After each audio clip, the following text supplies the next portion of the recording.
सत्तमो आदेश गुरुजी को आदेश। आपण सगळेजण स्वस्त आणि मस्त असाल या आशेने आजच्या शॉर्ट बट स्वीट धर्मामध्ये आपण महाराष्ट्रामधल्या नाथ संप्रदायाच्या परंपरेबद्दल काहीतरी जाणून घेऊया। चालू करूया। बर, सर्वात पहिले आपण एक लक्षात घ्यावं, एक अभंग आपण महाराष्ट्रातल्या नाथ परंपरेच्या संबंधातला अतिशय जवळून ऐकतो किंवा अनुभवतो आणि तो अभंग असा असतो, आदिनाथ गुरु सकळ सिद्धांचा मच्छिंद्र तयाचा मुख्य शिष्य मच्छिंद्रा ध्यान गोरक्षासी दिदले गोरक्ष बोळला गहनी प्रती। ही एकंदरीत सगळी परंपरा कशी आलेली आहे या बाबतीतला हा अत्यंत सर्वश्रुत असला अभंग महाराष्ट्रामध्ये प्रचलित आहे नाथ संप्रदायाच्या बाबतीत।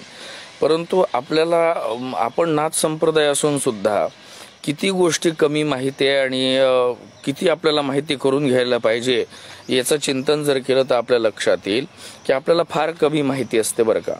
कारण आपण प्रांतीय ग्रंथ आणि प्रांतीय भाषा याच्या पलीकडे त्या संप्रदायाचा विस्तार आणि त्या संप्रदायाची एकंदरीत व्याप्ती किती आहे हे मान्य करायलाच तयार नसतो आणि त्यामुळे आपल्याजवळ माहिती पुष्कळदा कमी असते आणि म्हणून आपला हा संवाद आवश्यक असतो आणि याच्यातून आपल्याला काहीतरी नवीन माहिती मिळेल। तर एकंदरीत महाराष्ट्रामध्ये नाथ संप्रदायाचा प्रचार प्रसार करणं, नाथ संप्रदायाला एक विशिष्ट अस्तित्व देणं आणि एकंदरीत महाराष्ट्रातल्या भक्ती संप्रदायाला रुजुवात करणं, महाराष्ट्रातल्या भक्ती संप्रदायाची सुरुवात करण्याचं काम हे नाथ संप्रदायामध्ये जर कोणी कुठल्या तरी एका सिद्धांनी एका मोठ्या माणसांनी केलं असेल तर त्या सिद्धाचं त्या योग्याचं नाव होतं गहनीनाथजी महाराज। मच्छिंद्रा ध्यान गोरक्षासी दिदले गोरक्ष बोळला गहनी प्रती। आता आपल्याला सर्वांना नवल वाटेल, गहनीनाथ हे गहनीनाथ महाराजांचं टोपण नाव आहे बरं का। गहनीनाथ हे गहनीनाथ महाराजांचं टोपण नाव आहे। आता हा उल्लेख नवनाथ भक्तिसारामध्ये सापडणार नाही, कारण परत नवनाथ भक्तिसार हा महाराष्ट्रीयन ग्रंथलेखकारांनी नवनाथांवर बनवलेला एक ग्रंथ आहे। परंतु या व्यतिरिक्त सुद्धा नाथ संप्रदायाचे जे इतर ग्रंथ हजारो वर्षांपासून प्रचलित आहे त्यांचे एकंदरीत जर प्रमाण पाहिले तर त्यामध्ये आपल्याला ही माहिती मिळते। आपल्याला हे सुद्धा एका छोट्या शब्दात सांगू इच्छितो की नवनाथ भक्तिसार हा अगदी 250 वर्षांच्या अलीकडला ग्रंथ आहे, परंतु संपूर्ण भारतामध्ये नाथ संप्रदायाचे जेवढे काही ग्रंथ मिळतात ते हजारो वर्ष जुने आहेत। त्यामुळे त्यांच्या प्रमाणानुसार जर समजा आपण पाहायला गेलो, संवाद करायला गेलो, माहिती काढायचा प्रयत्न जर केला तर आपल्याला एक नवलाची गोष्ट अशी माहीत पडते की गहनीनाथ महाराजांचं खरं नाव हे ग्रहणनाथजी होतं। गहनीनाथ महाराजांचं खरं नाव हे ग्रहणनाथजी महाराज होतं आणि त्यांना ते ग्रहणनाथजी महाराज हे नाव अपभ्रंशित होत होत ते गहनीनाथ झालं बरं का।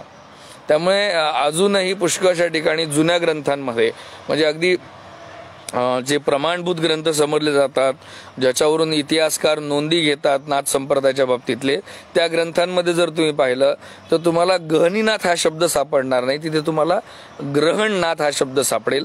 कारण गहनीनाथ भगवंताचं मूळ नाव हे ग्रहणनाथ होतं। बरं, मग आता गुरु गोरक्षनाथ महाराजांनी नवनाथ आणि 84 सिद्धांना दीक्षित केलं आणि मग हेच 84 सिद्ध नाथ संप्रदायाचा प्रसार संपूर्ण विश्वामध्ये करते झालेत। आता या 84 सिद्धांमध्येच गहनीनाथजी महाराज एक होते। आता या गहनीनाथ महाराजांचं सर्वात महत्त्वाचं कार्य काय असेल तर वारकरी संप्रदायाची निर्मिती किंवा नाथ संप्रदायाच्या माध्यमातून भक्ती संप्रदायाला, भक्ती परंपरेला सुरुवात करण्याची जबाबदारी गहनीनाथ महाराजांवर म्हणजेच ग्रहणनाथ महाराजांवर होती। आता नवलाचा भाग एक असा होता, हो अगदी नवीन इन्फॉर्मेशन आहे आणि ही प्रमाणबद्ध आहे बरं का, मनाची मनी नाहीये, ही प्रमाणबद्ध माहिती आहे। तर ग्रहणनाथ महाराजांनी काय केलं असेल तर ग्रहणनाथ महाराजांनी इसवी सन, तसं तर इंग्रजी रेफरन्स दिला नाही पाहिजे परंतु ठीक आपण ऐकू शकतो आणि पचवू पण शकतो, तर गहनीनाथ महाराजांनी इसवी सन 1210च्या दरम्यान दादा गुरु निवृत्तीनाथ महाराजांना नाथ संप्रदायाची दीक्षा दिली। आता त्यात सुद्धा काही लोकांचं असं मत आहे की ती शक्तिपात दीक्षा होती, काही लोकांचं असं मत आहे की ती योग दीक्षा होती, त्यावर एक स्वतंत्र प्रकरण आपण घेऊया, त्यावर स्वतंत्र संवाद आपण करूया. परंतु तो शक्तिपात नव्हता एवढं तर अगदी 10,00,000% सांगतो बरं का. तो शक्तिपात नव्हता, कारण नाथ संप्रदायामध्ये जरी सिद्धी आहेत, जरी चमत्कार आहेत, जरी काही पण करायची ताकद आहे, तरी नाथ संप्रदायामध्ये एक गोष्ट कंपल्सरी पाहता येईल. सगळ्या ऐतिहासिक पुस्तकांचा रेफरन्स जर घेतला तर नाथ संप्रदायामध्ये सगळ्या दीक्षा ह्या योग दीक्षा झालेल्या आहेत.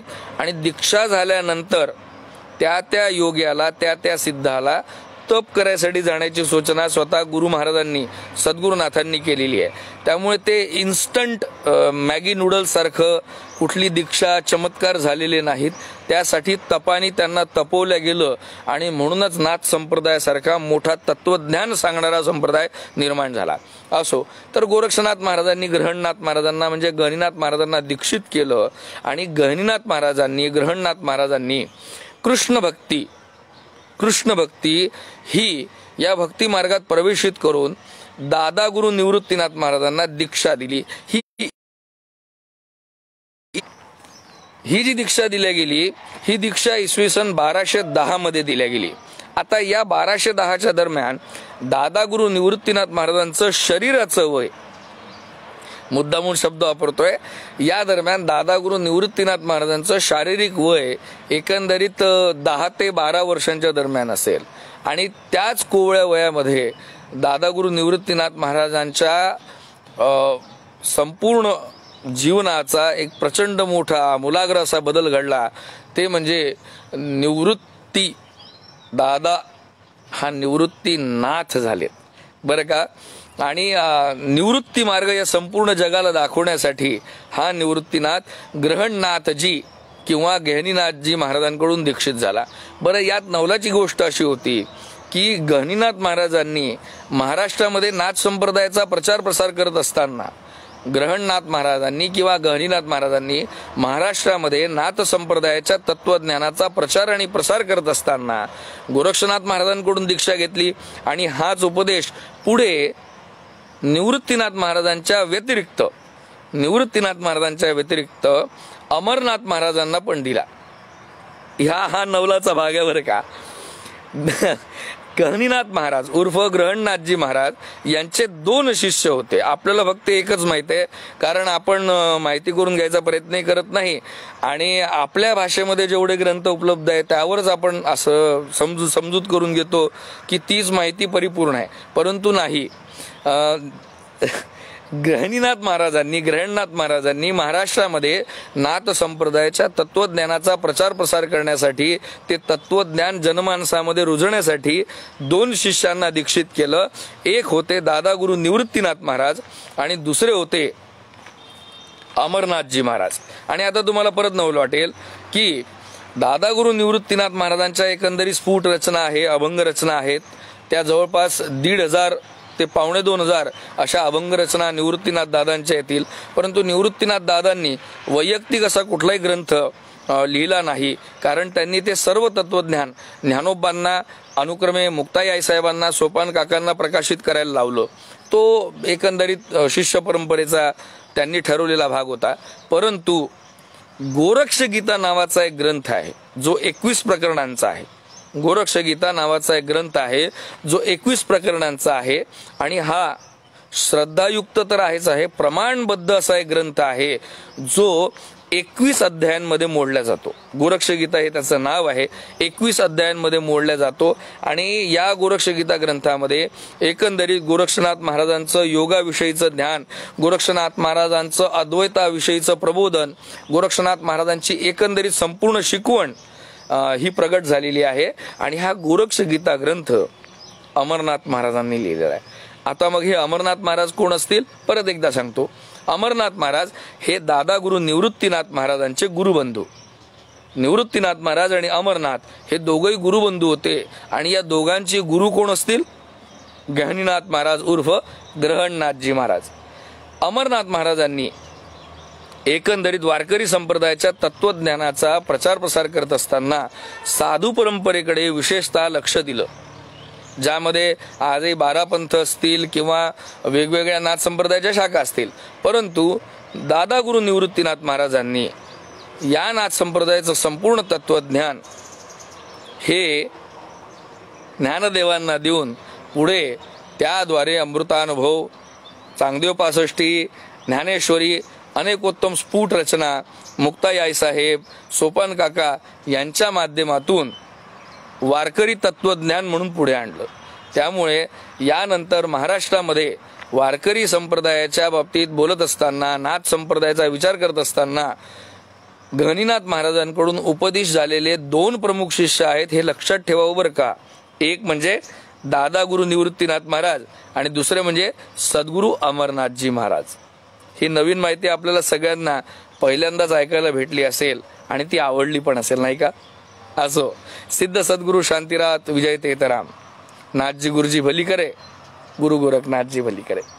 आदेश दादा गुरु निवृत्तीनाथ जी को, आदेश सदगुरु अमरनाथ जी महाराज को और आदेश गुरु गहनीनाथ उर्फ ग्रहणनाथ जी महाराज को. आदेश नाथ जी गुरु जी भली करे, गुरु गोरखनाथ जी भली करे.